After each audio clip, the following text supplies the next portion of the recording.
call you Syd? Yeah, everyone calls me Syd. So. It's weird. Sydney's only when I'm in trouble. She calls me Sydney sometimes. Yeah. What about your mom?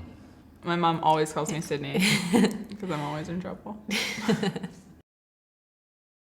So you guys do seem like you get along pretty well. No. Not really. Why do you think that is? Why do you think you guys connect?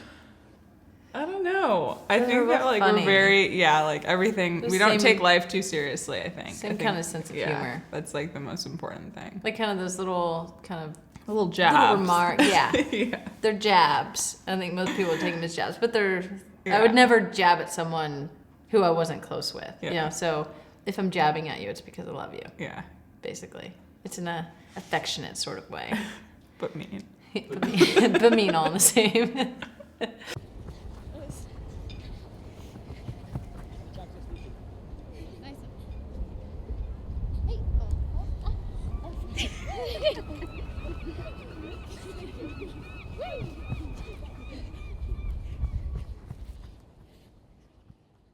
I don't know. I really look up to her.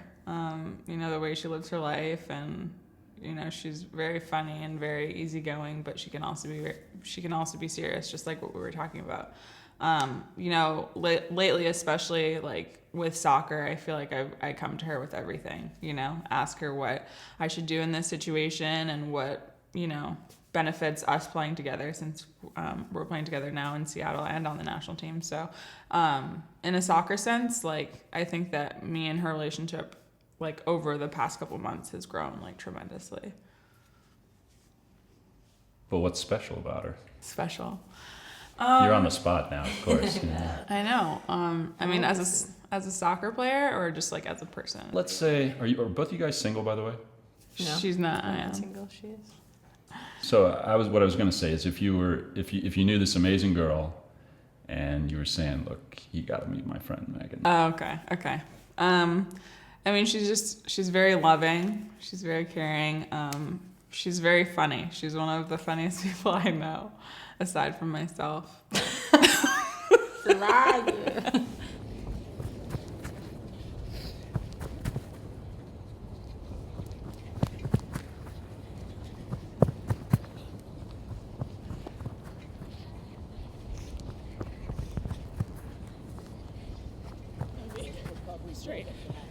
I love that she's like, you know, so beautiful and can be like super girly, and she has these like eyelashes and she gets her hair done and everything. But then she's just like such a badass, you know, and like just kicks so much butt on the field and like has this funny, smart, witty humor about her. So it's like, for me, I mean, I'm not gonna date you. That's awkward. That would be too crazy. But that's That'd like, be too crazy for that's her. something that's super attractive that you have. I don't think a lot of people have both of that. You know, she has kind of this like tomboy, but then can totally spruce up. You're conscious of your physical beauty, for sure. Oh, for sure, she knows that. Yeah, that's fair. And yet, you know, you're very loose, and you know. But I think that she has like this confidence about her that's very attractive to like all types of people, like every type of person. I always say this, that she has like this attraction. She brings everyone in. You know, when she talks, everyone wants to listen. I think that that's a really cool thing about P. You know, one thing that occurred to me is really different, though, about you guys is just your upbringing.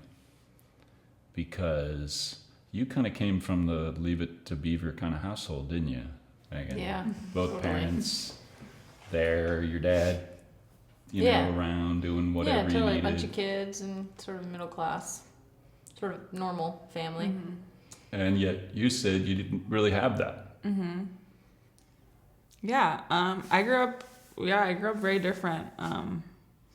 But you know, I just had my mom growing up, and then I moved away because I wanted to play soccer, and I wanted to play for, you know, the best team in the world. So I left when I was 14, came to the States, and I'm not gonna lie, I hated it more than anything, being away from my mom and my friends and all that. But you know, I think back now, and like everything that I'd been through, like to be sitting here and to be playing with her with the U.S. jersey, with the Rain jersey, like, doesn't matter. Just, like, the fact that I'm doing, like, what I dreamed when I was a little girl is huge.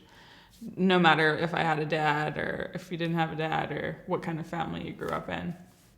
I think we both had those, like, strong parental figures, though. Like, I mean, I had my mom and my dad, and you just had your mom. But even now, you know, when we were at the Olympics, like, I mean, everybody's parents are there, you know, but, like, our parents are just, not that they're more than any other parents, but, like, your mom was just so into, you can just see how much it means to them that we're successful. And I just feel like our parents are the same that way. They're just, like, they just absolutely love the heck out of it because they're, like... And they're so proud, yeah, you know? Proud as punch. And it's so cute. Yeah, it's so nice seeing, like, you know, you can go on the other side of it and be like, you know, no one believed in me and now I'm here. But the most important thing is the people who did believe in you, and then being here. You know, it's like I owe so much of that to my mom.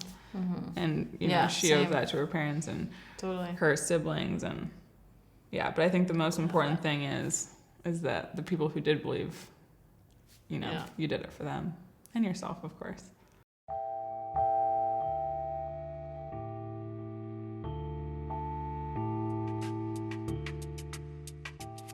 I had moments where, you know, I was very hurt that I didn't have a father in my life. And, you know, I grew up and some days it hurts and some days I didn't care and some days, you know. And now I'm at a point where I think that I am so thankful for the people I have around me who, you know, were friends that are now part of my family. And my mother, who did twice the work of a normal mom and twice the work of a normal dad all put into one human being. I don't know how she did it. But, you know, I've had that conversation with my mom before, and I was like, how did you do it? And she's like, the moment I saw you, the moment I had you, I never cried about anything ever again, because you were like my, you know, like I was born to have you. And so that was like, that reminds me that, you know, the only people you need are the people that really, truly love you no matter what.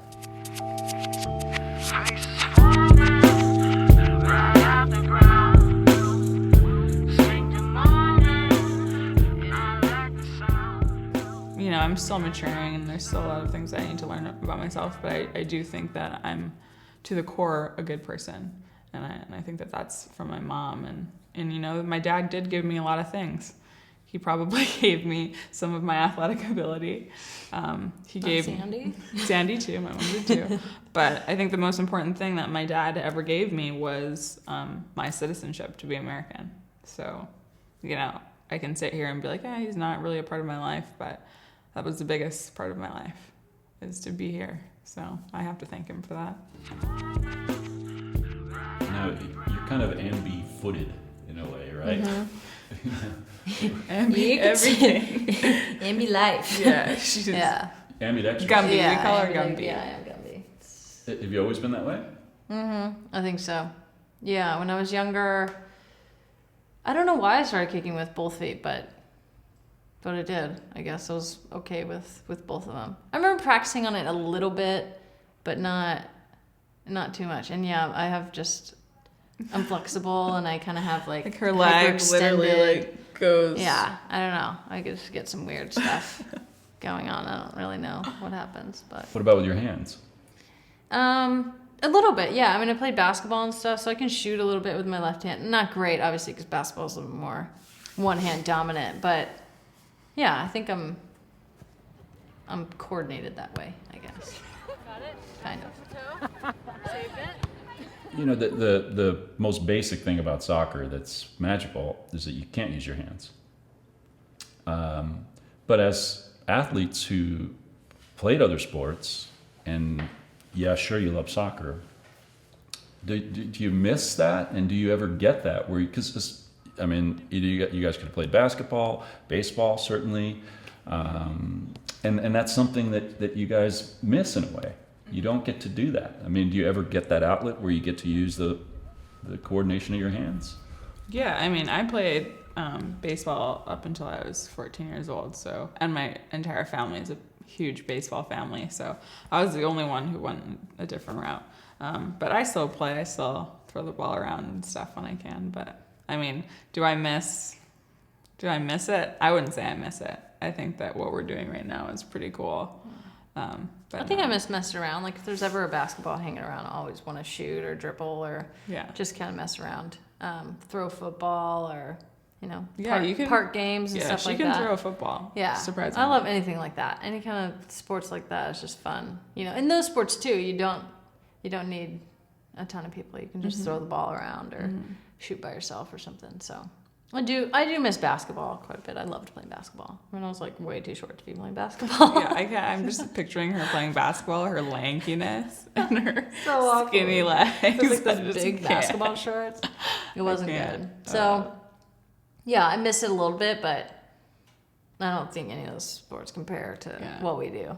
Personally, I love it. I think it's just so cool that like when the ball comes to your feet, it's you. It's like, what are you gonna do with it? There's no set play or whatever. It's just super difficult in a lot of, if you really like break it down. It's funny because people are like, oh yeah, like like I could play soccer, and say they're a football player or a baseball player. They cannot use their legs or their feet. Like I have never had a friend who can actually play soccer. That doesn't play. So I think it's much more difficult to play baseball and then go to soccer than it is to play soccer and go to like a baseball or football or basketball. I think it's a lot easier to use your hands. Yeah, definitely.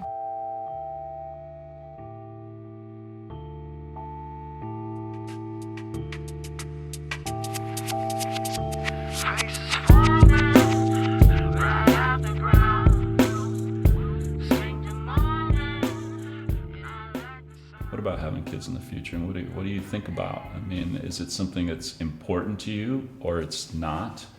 And I think when you're an athlete, you have to be so focused on yourself, and you are traveling around. You can miss opportunities.